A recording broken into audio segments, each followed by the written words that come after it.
السلام عليكم ورحمة الله وبركاته. الحمد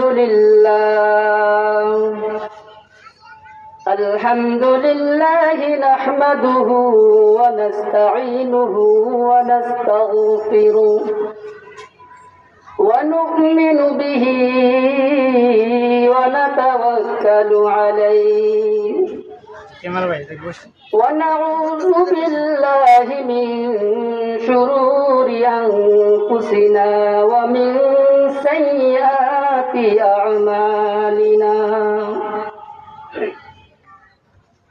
من يهده الله فلا مضل له ومن يضلله فلا هادي له.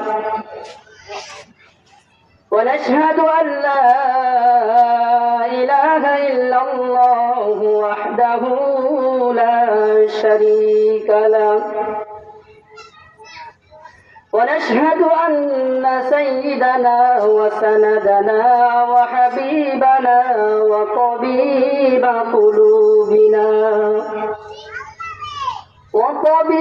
قلوبنا وأولانا ومولانا محمدا عبده ورسوله صلى الله تعالى على خير خلقه محمد وأصحابه وبارك وسلم تسليما كثيرا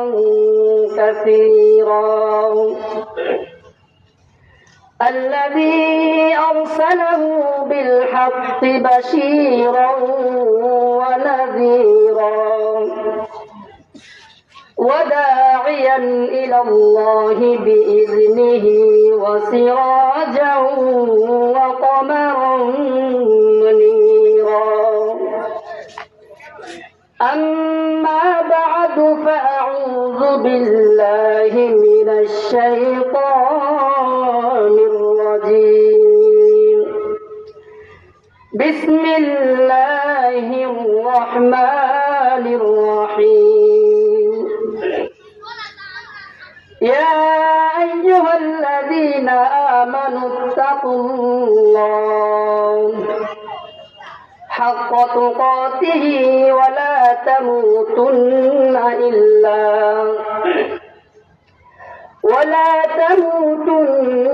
إلا وأنتم مسلمون.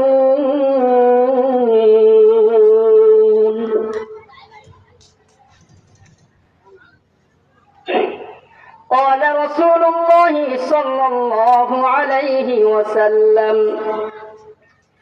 كلكم راع وكلكم مسؤول عن رعيته، أو كما قال عليه الصلاة والسلام. رہے میرا مسکن ہوائے کعبہ، رہے میرا مدفن دیار مدینہ، بلغ العلا بکمالہ كشف الدجى بجماله، حصنت جميع خصاله، صلوا عليه وآله. بارك الله في حياتي في الدنيا والآخرة وعلمهم وعملهم. الحمد لله. সমস্ত প্রশংসা মহান আল্লাহ রব্বুল আলামিনের দরবারে, যে মহান রব্বুল আলামিন আমাদিগকে বিভিন্ন ফিতনা থেকে, বর্তমান জমানার বিভিন্ন ফিতনা থেকে ফারেক করে আমাদেরকে এই মসজিদের উদ্যোগে এত সুন্দর আয়োজন করে দিয়েছেন, সেই জন্য মহান আল্লাহ রব্বুল আলামিনের দরবারে শুকরিয়া আদায় করি আলহামদুলিল্লাহ। আমরা আলহামদুলিল্লাহ শুকরিয়া আদায় করলাম তাতে লস হয় নাই, বরং অনেক লাভ হয়েছে। কেমন লাভ হয়েছে? আল্লাহ রাব্বুল আলামিন বলেন, লাইন শাকারতুম লাযিদান্নাকুম ওয়া লাইন কাফারতুম ইন্না আযাবি লাশাদীদ। যে বান্দা আমি আল্লাহ তাআলার নিয়ামত পাইয়া নিয়ামতের শুকরিয়া আদায় করলো, আমি তাকে নিয়ামতকে আরো অনেক বৃদ্ধি করে দেই। আর যে ব্যক্তি নিয়ামত পাইয়া না শুকরিয়া আদায় করলো, তার থেকে আমি নিয়ামতকে ছিনাইয়ে নেই এবং কঠিন আযাবের মধ্যে গ্রেফতার করি। তো আমি ভূমিকা শুরুতে পবিত্র কালামুল্লাহ শরীফ থেকে একখানা আয়াত পাঠ করেছি এবং রাসূল করিম সাল্লাল্লাহু আলাইহি ওয়াসাল্লামের অসংখ্য অগণিত হাদিস থেকে একখানি হাদিস পাঠ করেছি। আল্লাহ রাব্বুল আলামিন যদি তৌফিক দান করেন, সেই বিষয়ে কিঞ্চিৎ আলোকপাত করবো ইনশাআল্লাহ। আমি খুতবার শেষে আপনারা সকলে লক্ষ্য করেছেন যে একটি দোয়া পাঠ করেছি, বারাকাল্লাহু ফি হায়াতি ফিদ দুনিয়া ওয়াল আখিরাহ ওয়া ইলমিহিম ওয়া আমালিহিম। এটা এমন এক মহামূল্যবান দোয়া, যে ব্যক্তি এই দোয়াটি পাঠ করে আল্লাহ রাব্বুল আলামিনের কাছ থেকে দোয়াটিকে কবুল করে নিতে পারবে, তার জন্য দুনিয়া এবং আখিরাতে আর কোনো কিছু লাগবে না। এই দোয়াটা যদি আল্লাহ তাআলার দরবারে কবুল করে পারেন, তাহলে দুনিয়া চলতে গেলে এবং মৃত্যুর পরে যে আমাদের একটা জীবন আছে, সেখানেও আমাদের আর কোনো কিছু লাগবে না। প্রত্যেকটা মানুষই দুনিয়ার মধ্যে সম্মানী হতে চায়, প্রত্যেকটা মানুষই নিজের প্রসিদ্ধ লাভ করতে চায়। যে ব্যক্তিটা মেম্বার হয়, তার চিন্তা থাকে যে আমাকে মানুষ সম্মান করবে। যে ব্যক্তিটা চেয়ারম্যান হয়, তার মাথায় চিন্তা থাকে আমাকে মানুষ সম্মান করবে। এমনি ভাবে এমপি মন্ত্রী যাই বলেন, সকলেই একই চিন্তা থাকে যে মানুষ তাকে সম্মান করবে। এমনি ভাবে যদি মানুষ মনে করে প্রত্যেকটা মানুষ নিজে প্রসিদ্ধ লাভ করার জন্য দুনিয়ার মধ্যে বিভিন্ন পয়সা কাজের মধ্যে লিপ্ত হয়ে যায়। এখন যদি মনে করেন যে আমি আমার প্রসিদ্ধতা লাভ করার জন্য, দুনিয়ার মধ্যে সম্মানী হওয়ার জন্য আমি যদি এখন চুরি ডাকাতি করে আমি অনেক বড় বড় অট্টালিকা এবং অনেক ধন সম্পদের মালিক হয়ে গেলাম, তার একই চিন্তা থাকে যে আমি আমার এই চুরি ডাকাতির মাধ্যমে মজলুমের উপর জুলুম করে, জুলুমের স্টিম রোলার চালিয়ে তারা একই চিন্তা থাকে যে আমি দুনিয়ার মধ্যে প্রসিদ্ধ লাভ করব এবং আমি একজন পাক্কা দুনিয়াদার হতে পারবো। তো আল্লাহ রাব্বুল আলামিন প্রত্যেকটা মানুষকে দুনিয়ার মধ্যে প্রেরণ করেছেন, এবং কি করলে আল্লাহ রাব্বুল আলামিনকে পাওয়া যাবে এবং কি করলে আল্লাহ রাব্বুল আলামিনকে পাওয়া যাবে না, উভয়টা আল্লাহ রাব্বুল আলামিন বলে দিয়েছেন। তো এখন আমরা যদি এই দোয়ার মাধ্যমে আল্লাহ রাব্বুল আলামিনের দরবারে যদি কবুল করে নিতে পারি, তাহলে আমাদের চুরি ডাকাতি এবং জুলুমের উপর মজলুমের উপর জুলুম করে, জুলুমের স্টিম রোলার চালিয়ে আমাদের দুনিয়াদার হওয়ার প্রয়োজন নাই। আল্লাহ রাব্বুল আলামিন বিকাশবিল হারাম নয়, হালাল পথে যদি আমরা উপার্জন করতে পারি, আল্লাহ রাব্বুল আলামিন কোনো না কোনো দোয়ার মাধ্যমে আল্লাহ তাআলা কবুল করে নেবেন। একটা জিনিস বুঝবেন, আমি যে আয়াতে কারিমা পাঠ করেছি, ওই আয়াতে কারিমার অর্থ এবং তার সংশ্লিষ্ট আলোচনা বুঝতে হলে আগে কিছু আপনাদের কাছ থেকে আমি কিছু জেনে নিব।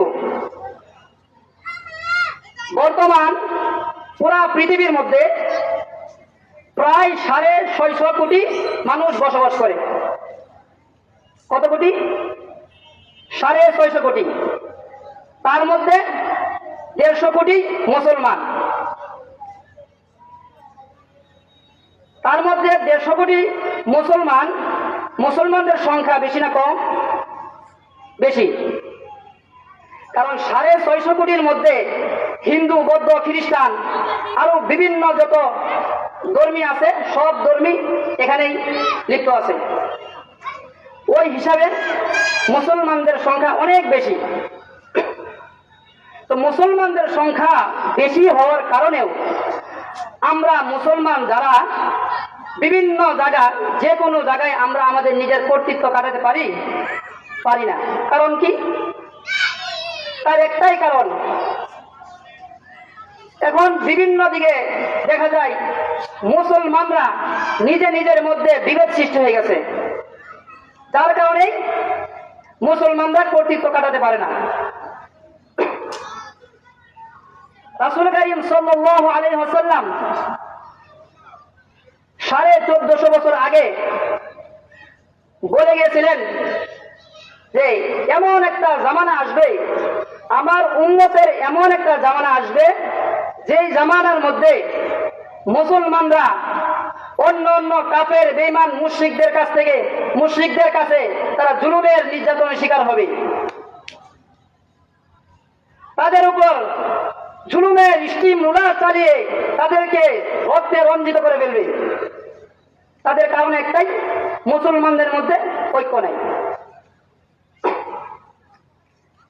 মুসলমানদের পরিস্থিতি এমন ছিল না, মুসলমানদের পরিস্থিতি তো এমন ছিল যে বদরের প্রান্তে মুসলমানদের সংখ্যা ছিল 313 জন, আর বিধর্মীদের সংখ্যা ছিল 1000। আল্লাহ রাব্বুল আলামিন 313 জন 1000-এর বিরুদ্ধে বিজয় লাভ দিয়েছেন। কারণ কি? তাদের মধ্যে ঐক্য ছিল। এখন আমরাও যদি ঐক্য থাকতে পারি, তাহলে আমাদেরও আল্লাহ রাব্বুল আলামিন কোনো না কোনোভাবে বিজয় দান করবে। রাসূল কারীম সাল্লাল্লাহু আলাইহি ওয়াসাল্লাম উপস্থিত সাহাবায়ে কেরামদেরকে ডাক দিয়ে বললেন, হে আমার উপস্থিত সাহাবায়ে কেরাম, তোমরা তো আমার জামানা, আমার উম্মতের এমন একটা জামানা আসবে, তাদের উপর কাফেররা জুলুম করবে, জুলুমের স্টিম রোলার চালাবে। কিভাবে চালাবে? উদাহরণস্বরূপ বুঝতে পারবেন, এখন যদি পদ্মা নদীর মধ্যে স্রোতের মধ্যে একটা কলম বা খড়কুটা ফেলে দেওয়া হয়, ওটাকে বাসায় বসে কত দূর নিয়ে যাবে? অনেক দূরে নিয়ে যাবে। কারণ কি? ওটাই স্রোতের কাছে এই কলমটা কোনো কিছু নেই। ঠিক তদ্রূপ মুসলমানরা কাফেরদের কাছে ঠিক ওই কলমের মতন, আর কাফেররা সেই স্রোতের মতন বাসায় অনেক দূরে নিয়ে চলে যাবে। সাহাবায়ে কেরাম প্রশ্ন করলেন, ইয়া রাসূলুল্লাহ, তাদের অবস্থা এমন হবে কেন? তাদের সংখ্যা কি কম থাকবে? তাদের উপরে কেন জুলুম করবে, জুলুমের স্টিম রোলার চালাবে? তাদের উপরে কেন অত্যাচার করবে? রাসূল কারীম সাল্লাল্লাহু আলাইহি ওয়াসাল্লাম বললেন, না না না, তাদের সংখ্যা কম থাকবে না, অনেক অনেক বেশি থাকবে। তাহলে তাদের অবস্থা এমন হবে কেন? রাসূল কারীম সাল্লাল্লাহু আলাইহি ওয়াসাল্লাম বললেন, তাদের মধ্যে থাকবে অলসতা। সাহাবায়ে কেরাম অবাক হয়ে গেলেন, অলসতা কি জিনিস? রাসূল কারীম সাল্লাল্লাহু আলাইহি ওয়াসাল্লাম বললেন, অলসতা হলো দুইটা জিনিস। এক নাম্বার, তারা দুনিয়ার মধ্যে বিভিন্ন ফিতনা ফাসাদের মধ্যে লিপ্ত হয়ে যাবে, দুনিয়ার নাজ নিয়ামতের মধ্যে লিপ্ত হয়ে যাবে, এবং বিভিন্ন নিজের প্রসিদ্ধ লাভ করার জন্য, নিজে অনেক বড় হওয়ার জন্য তারা নিজেই করতে থাকবে। দুই নাম্বার, তারা দুনিয়ার মধ্যে তারা বিভিন্ন ঝগড়া ফসাদের মধ্যে লিপ্ত হয়ে যাবে, ওদিক দিয়ে জান্নাত জাহান্নাম আখিরাতের কথা ভুলে যাবে, যার কারণে তারা কাফেরদের হাতে নির্যাতিত হবে। এখন আমি যে আয়াতে কারিমা পাঠ করেছি, ওই আয়াতে কারিমার সারমর্ম হচ্ছে এটাই। আল্লাহ রাব্বুল আলামিন বলেন, ইয়া আইয়ুহান নাস ইত্তাকু রাব্বাকুম, ইয়া আইয়ুহান নাস, হে লোক সকল। ইয়া আইয়ুহান নাস, এখানে নাস শব্দ আল্লাহ তাআলা ব্যবহার করছেন। এই নাসের মধ্যে যত ধর্ম আছে, হিন্দু, খ্রিস্টান, বৌদ্ধ, মুসলমান, যত ধরনের ধর্ম আছে সব ধর্ম এটার মধ্যে শামিল আছে। কিন্তু আল্লাহ রাব্বুল আলামিন মুমিনদেরকে বিভিন্ন আয়াতে, কোরআনের বিভিন্ন আয়াতে ইশারা দিয়ে দিয়েছেন। আয়াতে কারিমা পাঠ করেছি, সেই আয়াতে কারিমার সারমর্ম হচ্ছে এই ভূমিকা। আল্লাহ রাব্বুল আলামিন বলেন, ইয়া আইয়ুহান নাস, হে লোক সকল। এখানে সব ধর্মই শামিল আছে। কিন্তু আল্লাহ রাব্বুল আলামিন কোরআনের বিভিন্ন জায়গা মুমিনদেরকে ডাক দিয়ে বলেন, ইয়া আইয়ুহাল্লাযীনা আমানুত্তাকুল্লাহ, হে ঈমানদারদের দল, তোমরা আমি আল্লাহ তাআলাকে ভয় করো। বলে কেমন ভয় করতে হবে? ইত্তাকুল্লাহ হাক্কা তুকাতিহি, ভয় করার মতো ভয় করো। যদি তুমি আল্লাহ তাআলার ভয় পরিপূর্ণভাবে তোমার অন্তরে ঢোকাতে পারো, তাহলে তোমার দুনিয়ার মধ্যে কোনো কাফের, বেঈমান, মুশরিকরা তোমাকে জুলুমের নির্যাতন স্টিমুলার চালাতে পারবে না। দুনিয়ার মধ্যে কোনো ঝগড়া ফাসাদের মধ্যে তোমাকে শামিল করতে হবে না। দুনিয়ার মধ্যে তুমি যেখানে যাবে সেখানে তুমি সম্মানী হবে। যদি এই আয়াতের উপর তুমি আমল করে করে চলতে পারো, আল্লাহ রাব্বুল আলামিন তোমাকে প্রত্যেক জায়গায় সম্মানী বানিয়ে দিবে। হাক্কা তুকাতিহি, আল্লাহ রাব্বুল আলামিন বললেন, ভয় করার মতন ভয় প্রবেশ করা। যে ভয় করার মতন ভয় কেমন? বনি ইসরাইলের এক লোক 99টা হত্যা করেছে। 99টা হত্যা করার পর তার অন্তরে আল্লাহ তাআলার ভয় প্রবেশ করেছে। কেমন ভয়? একবারে মনে করেন যে ভয় যেভাবে করতে হয় সেভাবেই ভয় প্রবেশ করেছে, কিন্তু কিভাবে আল্লাহ তাআলার দরবারে তওবা করবে সেটা ওই ব্যক্তির জানা নাই। বিভিন্ন জায়গা দৌড়াদৌড়ি শুরু করে দিলেন, কিভাবে আল্লাহ তাআলার দরবারে তওবা করব।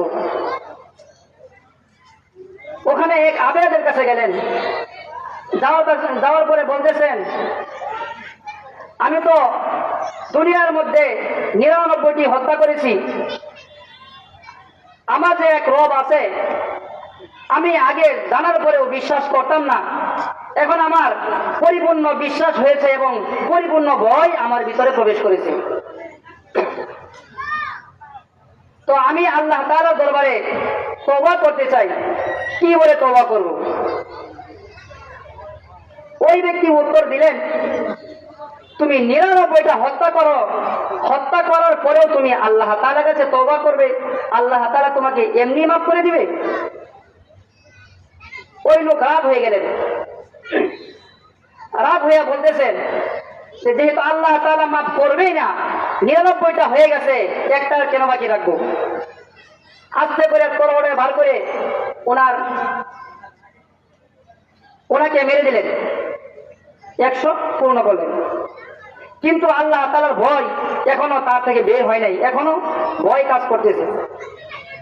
এভাবে দৌড়াদৌড়ি শুরু করে দিলেন। তো মূর্খ কিছু লোকের কাছে গেলেন যে আমি আল্লাহ তাআলার দরবারে তওবা করতে চাই, কি বলে তওবা করবো আমাকে শিখিয়ে দেন। ওই ব্যক্তি উত্তর দিলেন, আমি তো মূর্খ মানুষ, আমার তো জানা নাই, তুমি বাইতুল মাকদাসের দিকে রওনা হও। ওই ব্যক্তি আস্তে আস্তে বাইতুল মাকদাসের দিকে রওনা হলেন। তো যখন হাঁটতে হাঁটতে হাঁটতে ক্লান্ত হয়ে গেলেন, তখন কিছু সময় বিশ্রাম নিলেন। বিশ্রাম নেওয়ার পর ওনার পা আর সামনে চলে না, উনি বসে বসে বসে বসে যে ছোট বাচ্চা যেভাবে চলাফেরা করে এভাবে চলতে লাগলেন। এভাবে চলার পরে আবার ক্লান্ত হয়ে গেলেন, উনি আবার বিশ্রাম নিলেন। বিশ্রাম নেওয়ার পর আবার উনি শুয়ে শুয়ে গোর পাড়তে পারতে বাইতুল মাকদাসের দিকে যাইতেছেন। হঠাৎ করে এমন এক অবস্থা হয়ে গেল, উনার মৃত্যু সজ্জা অতি নিকটে। আল্লাহ রাব্বুল আলামিন আজরাইল আলাইহিস সালামকে ডাক দিয়ে বললেন, হে আজরাইল, ওনার জান কবজ করে নিয়ে আসো। দুনিয়ার মধ্যে যেমনে প্রত্যেকটা ইউনিয়নে, প্রত্যেকটা জেলা উপজেলা চেয়ারম্যান মেম্বার থাকে, এমনি ভাবে আজরাইলেরও কি প্রতিনিধিত্ব আছে বিভিন্ন এলাকা, বিভিন্ন দেশে। যখন আজরাইল আলাইহিস সালাম তাদেরকে হুকুম দিলেন, যাও ওনার জান কবজ করে নিয়ে আসো, তখন উভয় দিক থেকে ফেরেশতারা ছুটে আসলেন। ফেরেশতাদের দল হচ্ছে দুইটা। একটা হলো যারা দুনিয়ার মধ্যে বদ আমল করে, দুনিয়ার মধ্যে বিভিন্ন ঝগড়া ফাসাদের যারা দুনিয়ার মধ্যে বিভিন্ন বদ আমল করে,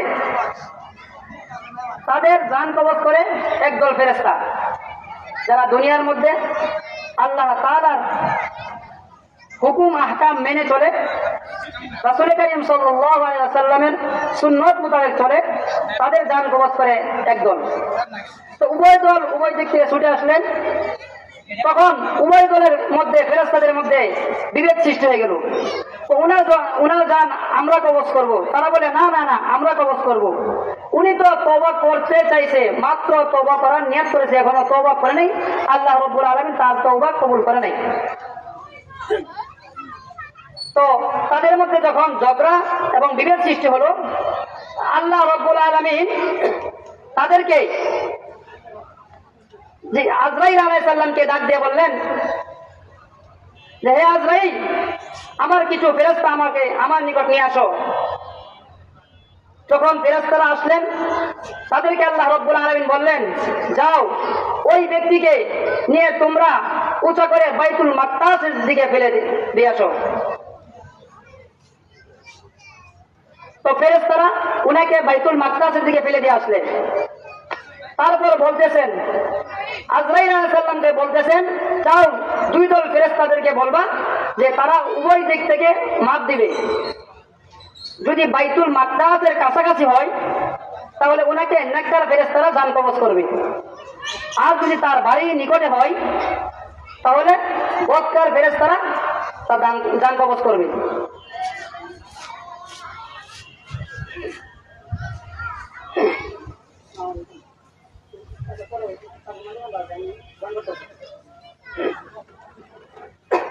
তো আল্লাহ রাব্বুল আলামিন যখন উভয় দল ফেরেশতা পাঠালেন,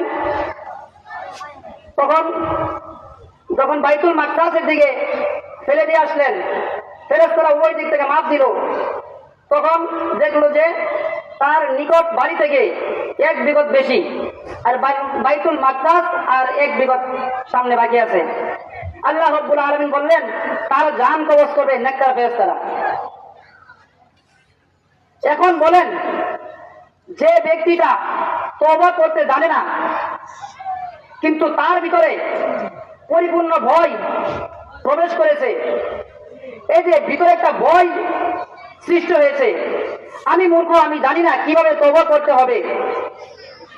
আল্লাহ তাআলা অনেক আগে তার গুনাহটা মাফ করে দিয়েছেন। তো এই জন্য বললাম যে ভয় কেমন প্রবেশ করাতে হবে। আমরাও যদি এমন ভয় প্রবেশ করাতে পারি, তাহলে আল্লাহ রাব্বুল আলামিন আমাদেরকেও মাফ করে দিবেন। আলহামদুলিল্লাহ।